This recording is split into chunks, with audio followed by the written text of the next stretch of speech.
The man amongst you, please my young brothers, please don't fall for the fitna of the street, man. This deed will make a man out of you. The street will only make a thug out of you. Every single man, Rajal in Arabic, every man is a male. But not every male is a man, and there's a very big difference between the two. He said the Rajal amongst you, the man amongst you, is the one who, when a musibah, when a calamity happens, he can control his anger and his wrath. He can control it. He's patient. This is the man. It's one thing when the brother says to me, listen, I have an addiction and I'm trying to deal with my addiction. Wallahi, I will appreciate it. Look, the man knows he has a problem. No, but I have an addiction and I'm in denial about my addiction, and I try to use deen to justify my actions. So brothers will be he'll bench press 100, 120, Allahu Alam what they're bench pressing. He'll bench press amazing weight and it's recorded and Snapchatted. But the same brother cannot lift a blanket for Fajr. You know, my brothers, a Rijal is not determined by his ability to fight or his physical or this. That's not how a Rijal is determined.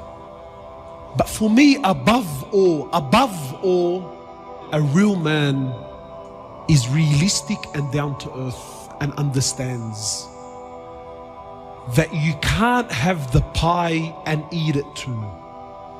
Have you heard this saying? It's an English saying. They say you can't have the pie and eat it too. Yeah, you can't have everything, brother.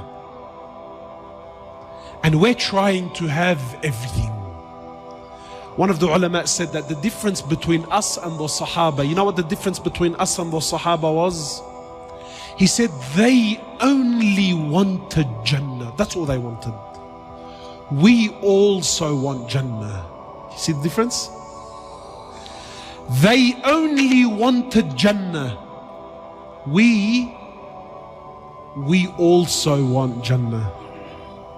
You see, a real man is realistic. A real man is realistic. A real man knows and understands that if I'm gonna be a Rijal, see, to be a man, like I said, it's not a taru. It's not something you get. To be a Rijal, these are decisions you have to make. They're sacrifices you have to take. And this is a lifestyle. It's a lifestyle that you have to live. And a real man and a real Rijal understands that if I'm gonna be a man, I can't be anything else with it. It's either a man or something else. Where am I going with this? A real man is realistic.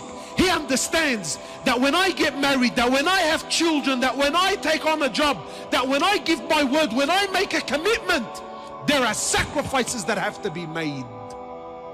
You see, today we're not men, we're boys. We're little boys that are stuck in big bodies. That's what we are, my brothers. Wallahi, forgive me. But if we're going to be honest here tonight, we are little boys that are stuck in big bodies. We like to think we're men.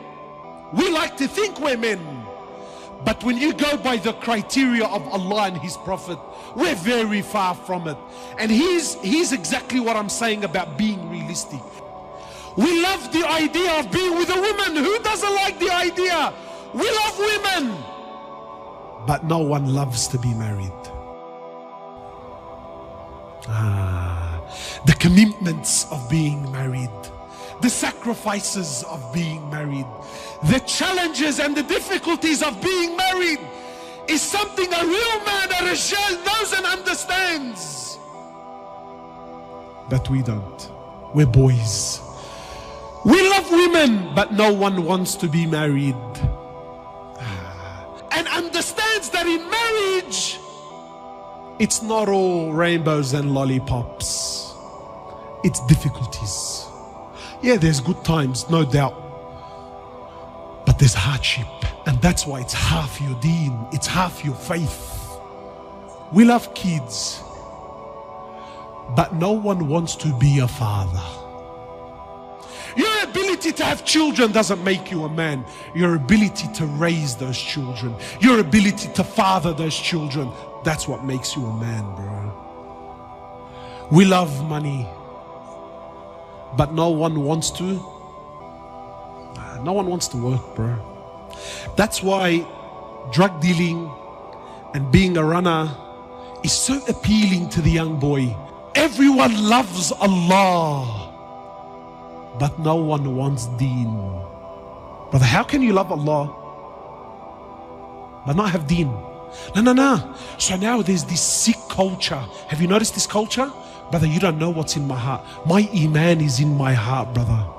My relationship with Allah is in my heart. So now this idea of the heart, it's very poisonous. Why? Because it comes through. Brother, do you know what's in the hearts? No, I don't know what's in the heart. But really he's hiding his hypocrisy with this. Everyone claims they love the Prophet, but no one wants his sunnah.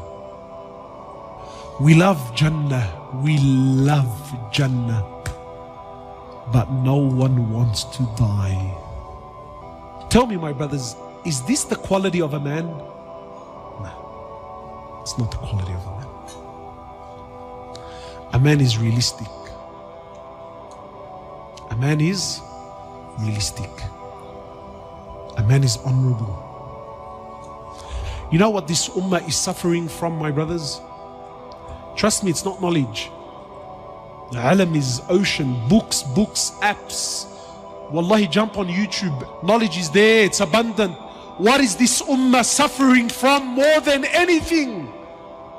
The biggest disease, the biggest sickness of the Muslims, the biggest calamity in the ummah. Do you know what it really is?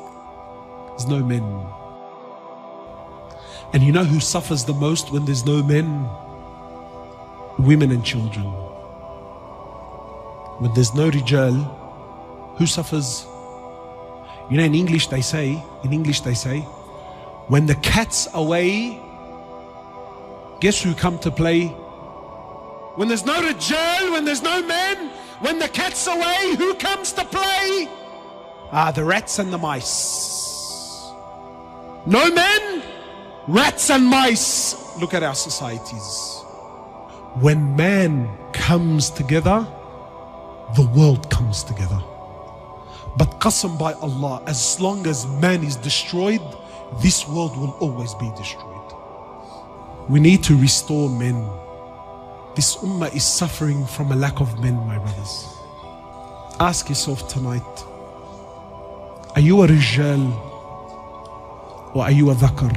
Are you a man or are you a male? We ask Allah subhanahu wa ta'ala to make us men.